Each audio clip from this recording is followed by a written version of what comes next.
Welcome, I'm Bruce Munro, and with me is International Relations Specialist Professor Robert Patman, and this is Global Insight. China is making its presence felt in our neighbourhood, the South Pacific, and this is making some countries nervous. Welcome, Robert. Good day, Bruce. What is it that China is doing, and what is it trying to achieve? I think China has become economically and increasingly militarily involved in the South Pacific, which has caught the attention of both Australia and New Zealand. Australia and New Zealand traditionally viewed the South Pacific as their backyard, and I think this has caused some concern, particularly the level of financial involvement in places like Tonga and Fiji. And now there is speculation. We have leading Australian scholars like Hugh White speculating that China could be on the verge of establishing a military base in the South Pacific. And so how is Australia responding to this? The traditional response has been to look to the United States on the part of Australia and other allies such as New Zealand to try to exclude countries which seem to be threatening influence in the region, such as China. But I think there's a recognition that China is a superpower. It cannot be easily contained or excluded. And so, what is plan B? If you can't prevent China from building links with the states of the South Pacific, what can you do? And Hugh White, for one, he's made the point that, in fact, Australia should seriously consider looking at developing its own military presence, along with New Zealand, in the region, and not try and exclude China because the costs of doing so, he said, will be prohibitive. And is that the direction that you think Australia will go? Is that the direction they are looking? Difficult to say. I think Australia, I'm not sure Hugh White's view is representative of the whole military establishment in Australia. I don't think it is. I think Australia will continue to look to the United States to counter Chinese influence, along with any possible arrangement Australia and New Zealand can make. Australia is pushing for a closer strategic alliance with New Zealand in the South Pacific, but our position is slightly different from Australia.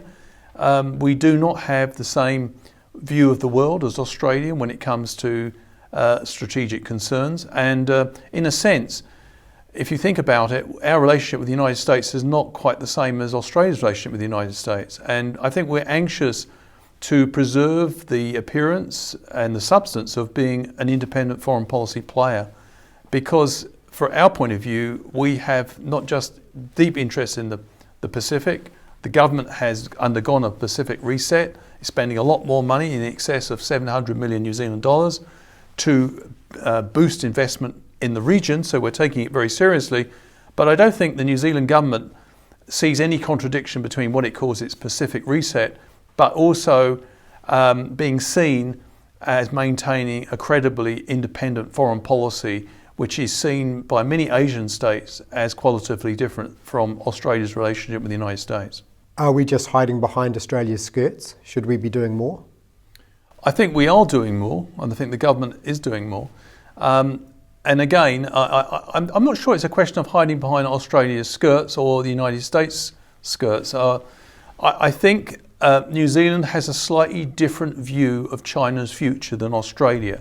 Australia, like the United States, seems to be very pessimistic about China's role internationally.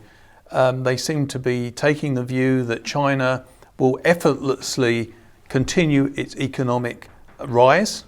I'm not, personally, I'm not sure that trajectory will continue effortlessly. There are certain problems the Chinese economy is facing. And secondly, as the Hong Kong demonstrations showed, China has problems of its own. We're very close to home. So I think we can expect China to continue to boost its presence in the South Pacific.